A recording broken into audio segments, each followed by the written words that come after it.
Come along with me to the highest heights of the academy. We're here to bury forever a right-wing fantasy. Campus free speech. Campus free speech. Free speech on college campuses. This is now a crisis. There is no free speech crisis on college campuses. That's a delusion, an addicting fiction sold to gullible cable news audiences. Crisis requires conflict.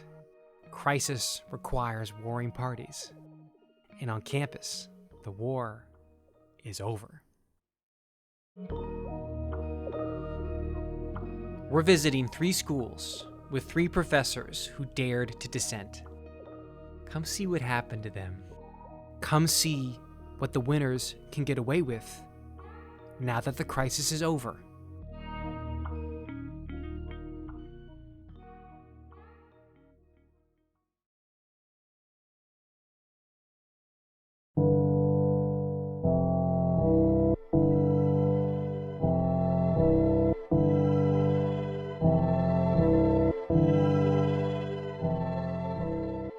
I got invited by Penn to come and give a talk about mass incarceration and race.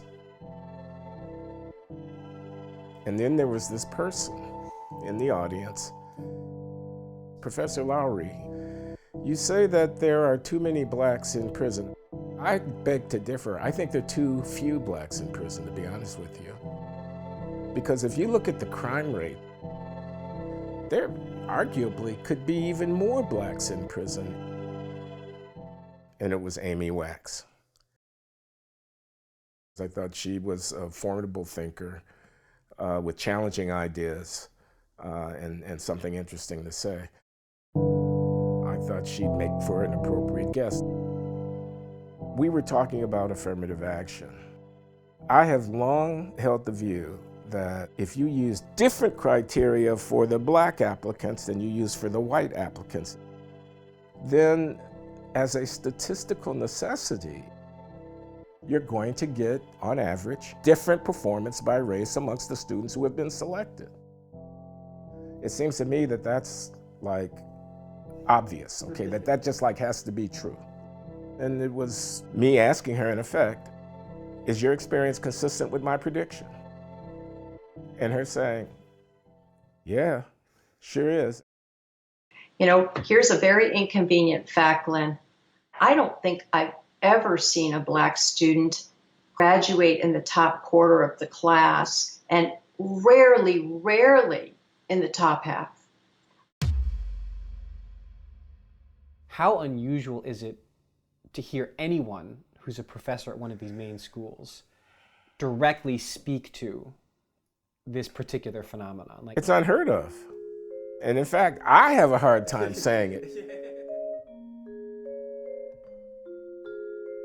I dare to say that in my experience, I don't see blacks doing particularly well. Which I am telling you, Rob, is just common knowledge. I have had so many people say, you know, I'm not going to stick my neck out and I'm not going to talk about it, but of course that's true. That's affirmative action. What do people think affirmative action is?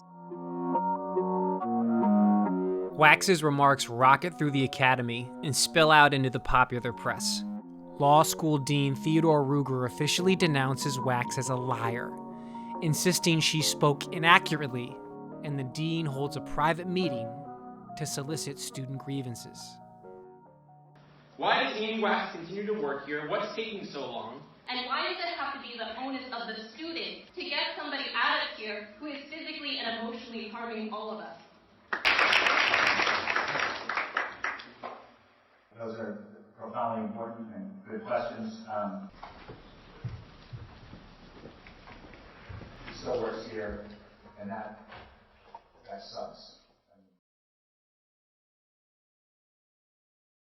How does a nice working class white Jewish woman get into the most hot button provocative issues of race and law in America?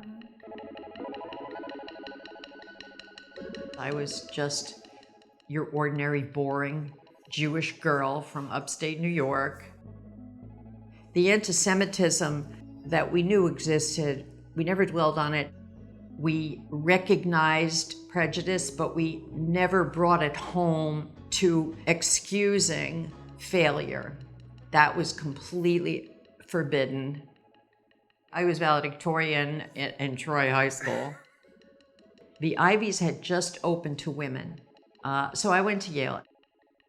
And then I did enter Harvard Law School, and then made the jump to academia. I, for years, taught poverty law.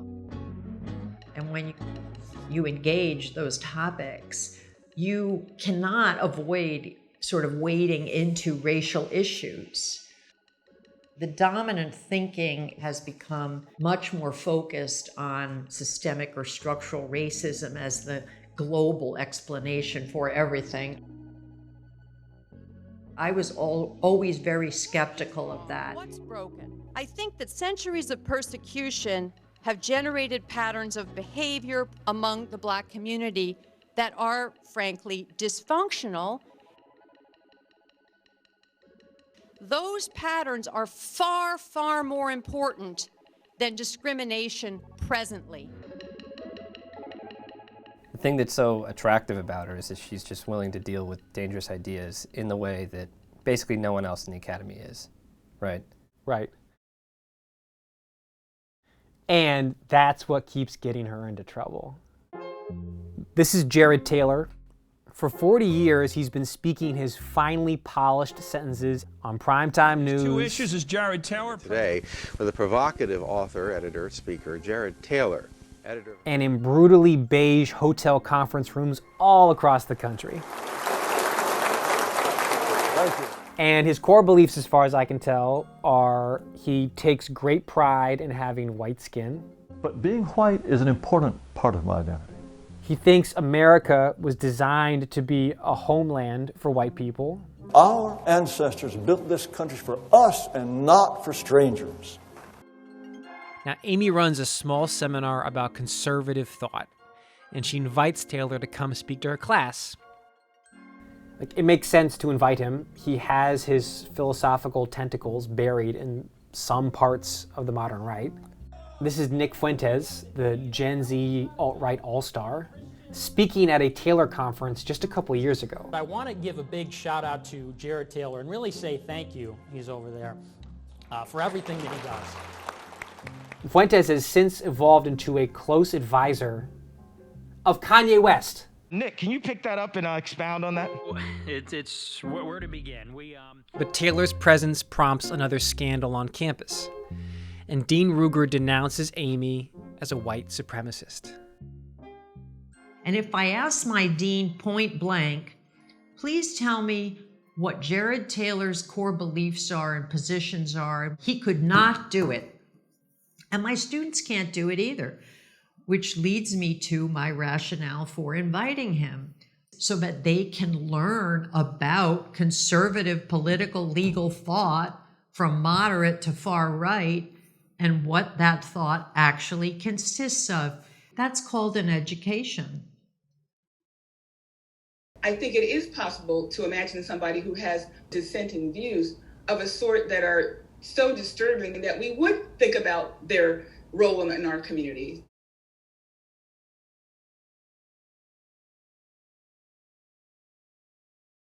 Please rest assured that the university is not being passive, it's not doing nothing. Amy has multiple powerful people at Penn plotting to get her fired. Yeah. And then, of course. Welcome to Tucker Carlson. Today, Amy Wax is an amazing person, actually. Always wanted to talk to her. So grateful she's here today. She's one of the very few brave people in academia, a legitimate intellectual. Thank you for having me. I cannot believe you're still at Penn. I was just saying. What is it that you earlier this year said on Tucker Carlson that got you in trouble? I was saying South Asians have moved into medicine, and we're talking la creme de la creme from places like India. They tend to be very active in the sort of diversity, inclusion, and equity, machine, which is massive. South Asian women especially, women are very attracted to this whole arena. We value the concepts of diversity, equity, inclusion. How can we play a part? The system is racist, we have to fix it. Of the impact of racism on mental health. You know, we have to have implicit bias training. There are implicit and explicit biases about the Asian American community. We have to have meetings and Zoom calls. Health Institute's NIH Diversity Supplement webinar, part 2 of our webinar series. And I was questioning that. You look at the roster of, who's leading the endless number of programs where they talk about how racist medicine is and all this. And you see these brown faces.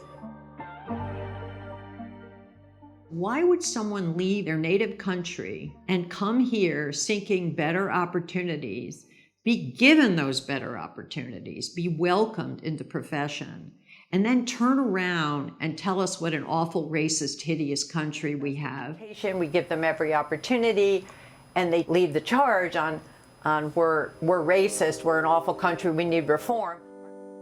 I would hope and expect that they would sort of refrain, sit that one out, and maybe express some gratitude. And that was, considered out of line. University of Pennsylvania Law School had to go into damage control this week after one of its professors made racist comments about Asians. Outspoken law professor Amy Wax is under fire once again. This time, I think Amy knows full well that she's being provocative. And I suspect that Amy probably entertains some joy at evoking the mad, wild-eyed, crazy reaction to some of the things that she does. Bro, she's a UPenn law school professor? What the f? Is anybody else triggered by this? One of the more racist people in public life. We really need to fire Amy Wax. It feels good to elicit their predictable rage. The reprehensible and ugly comments made by a professor here. I wholeheartedly condemn the hate speech. This is unacceptable. And, I think the only real answer to that is I don't care about offending you. And I think that's been Amy's answer.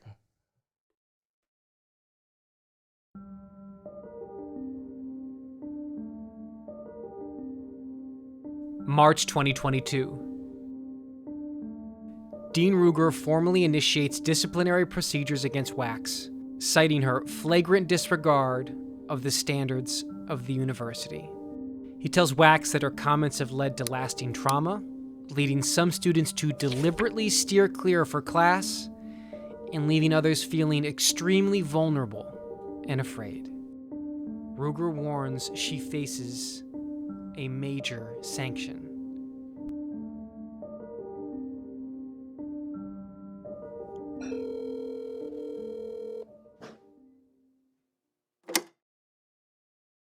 Among the major sanctions that are on the table is firing the person. They've never done this before. This is truly unprecedented, to try and discipline a professor for their opinions. That is what they're doing. Usually when they try to discipline faculty, they've done one thing, like killed their wife.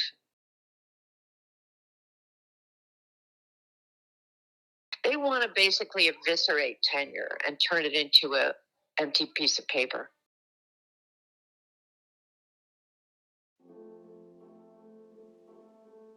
Right now, the universities are a bastion of the partisanship of about 8% of our population, which is the far left woke component.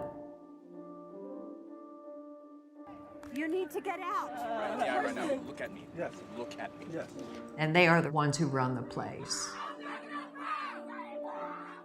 A fair number of older faculty say to me, we know all this far left stuff is incredibly destructive.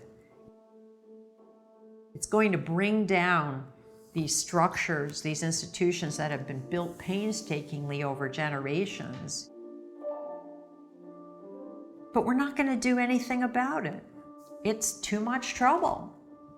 We just want to enjoy our cozy, cushy life. Our do-gooder wife, our normie kids, our friends on Nantucket. They'll stop inviting us to dinner parties if we make waves. And it's that sort of thing that's going on, and I just think it's contemptible, frankly. But what can I do?